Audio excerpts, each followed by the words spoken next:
All right, before we go too much further, we have to talk about an issue that's near and dear to my heart, and should be to yours. So is clock distribution. So in the first couple examples, we really didn't consider how this device was being clocked. And for example, in the Blinky, we just went right into configuring the peripheral. So now, there definitely is a clock in the device, and out of reset, it definitely does something. There is an internal reference clock, and it definitely works. But the Freedom board, like most boards, needs some sort of more stable and accurate clock source. So on the Freedom board, if we bring it up here, we can see that there is an 8 megahertz crystal wired in. The question is, what do we do with that? So let's first look at the reference manual about clock distribution in general, because in the Kinetis, clocking can get pretty intense. So Chapter 5 talks about clock distribution. Now, it makes a statement here that the Cortex M0 resides in a synchronous core application where the processor, bus masters, peripherals, and flash can all be configured independently. So we got to kind of how that works. So um, as we look here, this clocking diagram, it looks kind of complex, but let's break it down here. So we have an external oscillator where we can hook up a crystal. There's a place for an RTC clock in. The MCG, which is another peripheral called the multi-purpose clock generator, it contains a phase lock loop, a frequency lock loop, um, for bumping up clock sources. By default, this 4 megahertz internal reference clock clocks the system, and there's some default values. You can kind of look at the chapter 24 to see what those are. But what we want to do is program the system oscillator. Now, clocking is very important. So there are several clocks that we need. There is the MCG out clock, which is the core clock. That's what goes to the actual processor core.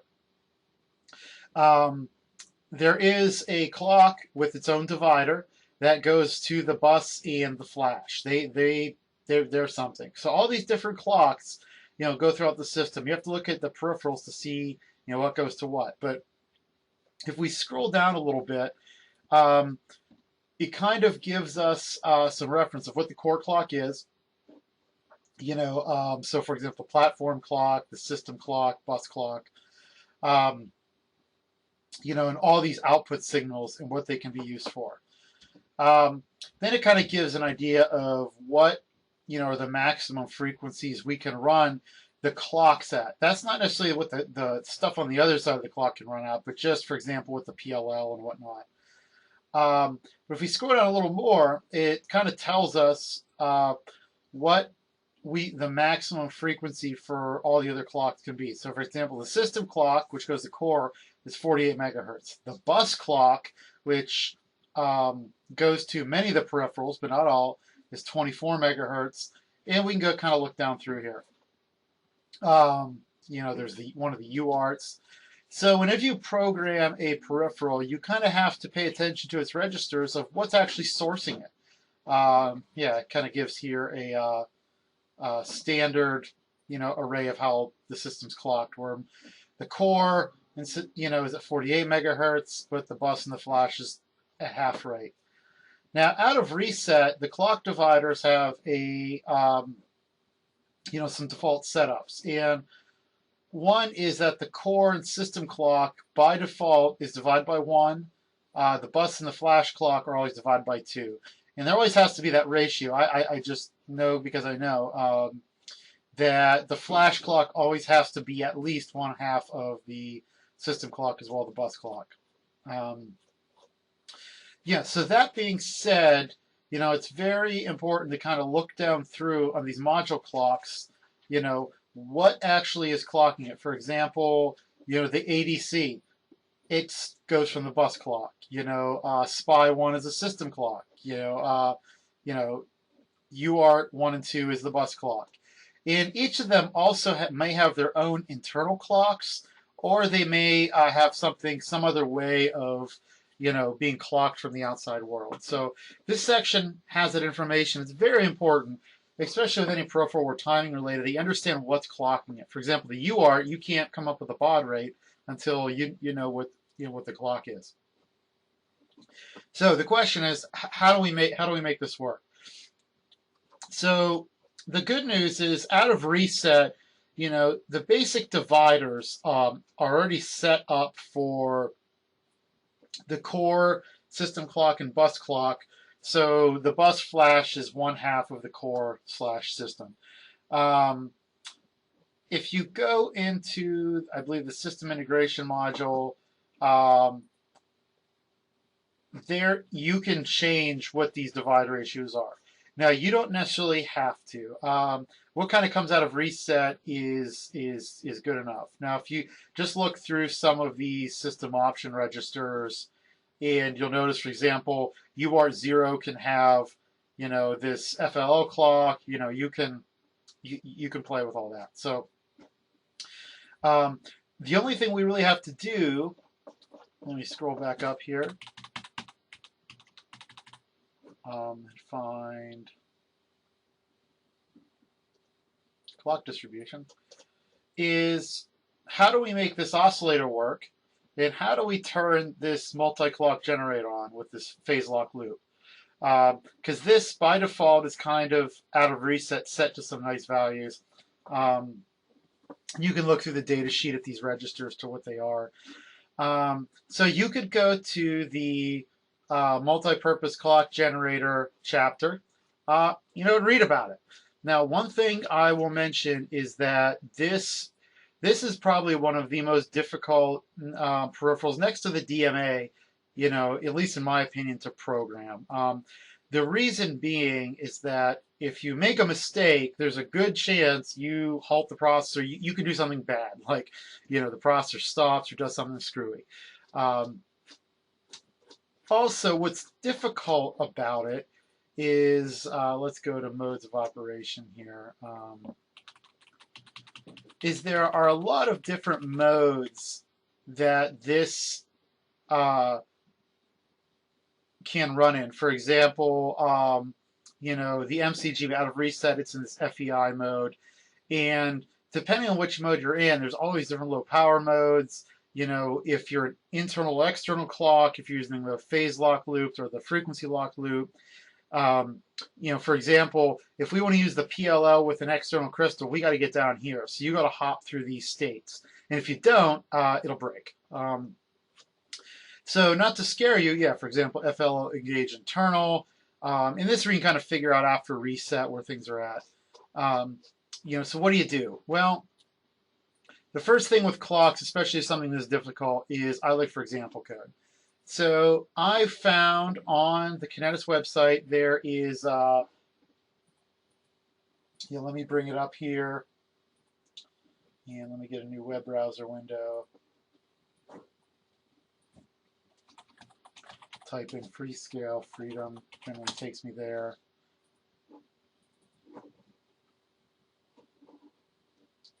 Nope, nope. Better enter my password. Oh, boy, this is weird. Let me try this again. Oh, there it is. So if we go to downloads,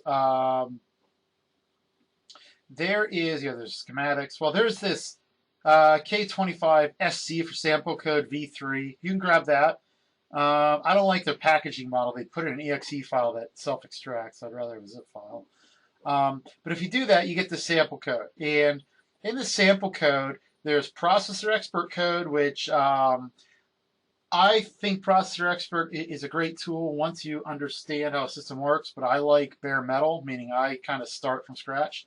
Now, in here, there's lots of different projects for CodeWarrior, the IAR compiler, Kyle. Well, I just was looking around in source drivers. They had a driver for the MCG called MCG.C and MCG.H. The only difficulty here is that, when I first open it up, there are some includes that it looks for that you have to think about how to port it over. So I created a project which I uploaded, which I grabbed, MCG.c and MCG.h. It turned out the only thing I had to change was I had to include this derivative.h and get rid of a different include. And it'll be good exercise for the user to figure out how to, port code over. And most of the time it's tracking down dependencies and header files. So now what I want to point out to you, there are lots of different functions in here for moving between these states, but the big one I want you to look at is there's something called PLL init. And PLL init inits the phase lock loop with an external crystal. And you can kind of look through the parameters here. You have to give it a crystal value, whether we want high or low gain mode. If we have a crystal oscillator, there's always, if you look at the diagram in the MCG, you can divide down the reference clock, and then you have to give it a multiply value for the PLL. And lastly, we tell it, if we're just going to enable the PLL or if we're actually going to drive the MCG out to the system clock. So the good news about this is the other thing I did is in the header file, I kind of moved out some of the other prototypes. So it just has this stuff needed for the PLL init in the actual prototype. To use this, I kind of gave an example. It's pretty simple. I simply, here's a cool trick, watch this. If I take mcg.c, I have a big monitor, good resolution. You just kind of drag it over like this, and you can get a side-by-side. So I just went and called this PLL init and filled in each value. So the first one is our crystal frequency. Well, this is 8 megahertz. How do I know that? Well, I looked at the schematic. We want a high gain to make sure that crystal turns on. We're going to tell it is a crystal. I'm going to divide by 4, and before it goes in the PLL, you can look in the data sheet. I believe it's between 2 and 8 megahertz. The reference has to be maybe 2 and 4. So I put it at 2. Then the PLL, you have to give a multiply factor. I chose 24. So 2 times 24, because that comes from 8 megahertz divided by 4 times 24 is 48. Then I just kind of told it to drive the MCG out. And, that's it. I kind of build it here. Now, this is going to be pretty silly all on its own. But one thing you could do is move PLL init into our Blinky routine, because you're not going to see anything happening here, but Blinky by default, had that internal oscillator running. So what we could do is bring it into Blinky, the other LED blink. So let me just show you how to do that, just in case you don't know. So I'm going to come into my sample code here, Freescale Demos, clock init. I'm going to grab, I don't want there, sources. I'm going to grab this MCG, put it on my desktop, mcg.c. Oop, there it is. Oh, no, it's not. I'll just copy it. I'll go back to Blinky, and I'll put it in the sources there. Project headers, grab the header.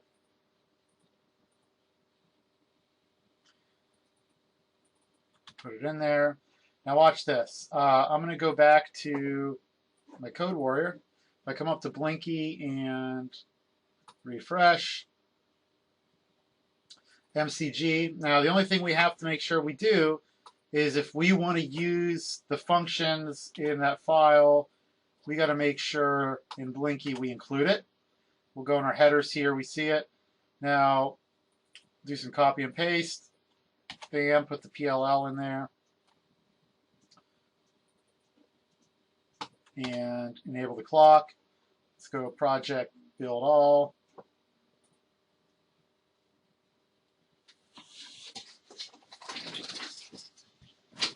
That should work. Now what I'm going to do is, just to show you this does work, we're going to do 2 different things. Let me get rid of mcg.c. Wait for this to do its thing.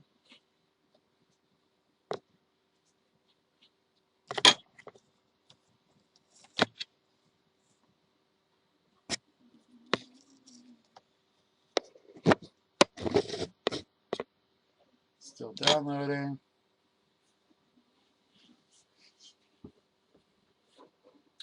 Okay, I'm going to run it. Now I'll move my webcam window and I can see this LED blinking. You can kind of see the rate there. Pulse is on and off. Now let me do this. Right now our internal, our system clock's at 48 megahertz. And, oops. I control everything from this goofy delay loop. It just takes CPU cycles. Let's do this. Let's make that 4. What that means is we're going to have 8 megahertz divided by 4, which is 2, times 4, which is 8 megahertz. So it should be, what, it was 1/6 the speed. So let's do that. Project, build all.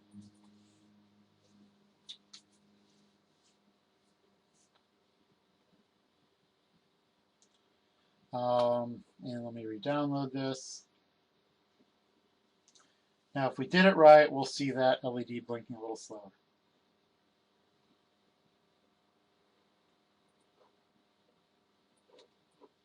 Let me drag my webcam, and there it is. Yep, it's a lot slower. So we know it's working.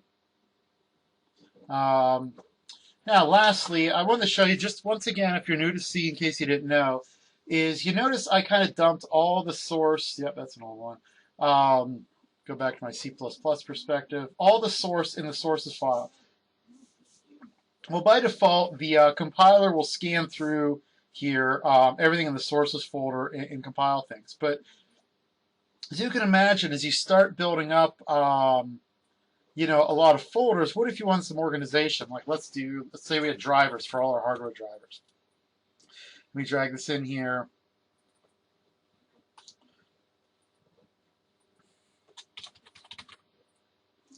Drag in. All right, so let's say we make nice folders. If I come over here to Blinky, oops, I don't want to rename, I want to refresh. Refresh. And you notice I have drivers, okay, and up here in headers I have drivers. So let's build this. Terminate and build. Notice I get an error. Oh, it's going to redo it. Now, why is that?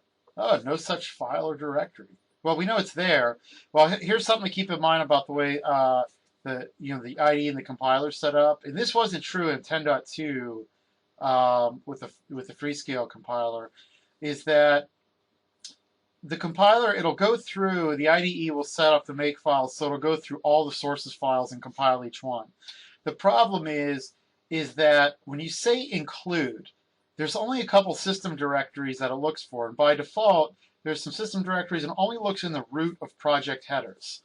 It doesn't look in, it doesn't, kind of go down the tree of folders and look inside. So what you always have to do if you do something, tricky like this, C++ build, settings. All right, this is a compiler in a preprocessor. All right, because a preprocessor goes through include files, and we say directories. By default, here's where it looks: startup code, project headers. But we want to add a path, and we'll say we want to look in our workspace into project headers, drivers. There used to be like a little checkbox that said, recursively parse through, in 10.2, but it's not here anymore. So we got to do this. So I'm going to click OK.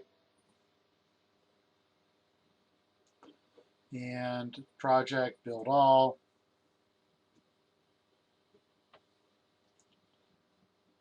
All right, life is good. No errors. Now, one thing we could have done, as an option, if we didn't want to do that, let me go back to and get rid of the drivers. Oops, blow that away. We know it's going to look in these project headers where we can put in a relative path, just like that. So project, build all, this should kind of give us the same thing. We should have no errors. Oh, geez. Okay. Was that drivers? Yeah, I spelled it right. Let me, project, build all.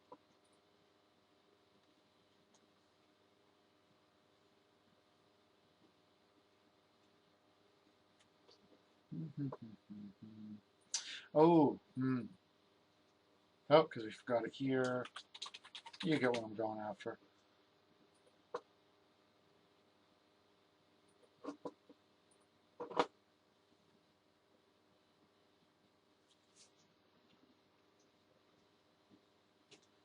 That gets run, so we got to go into drivers. So you just got to go through here and get that relative path. It's always relative to the files compiling.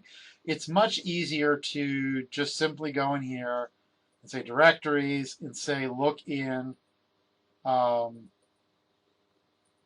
know, project headers, drivers.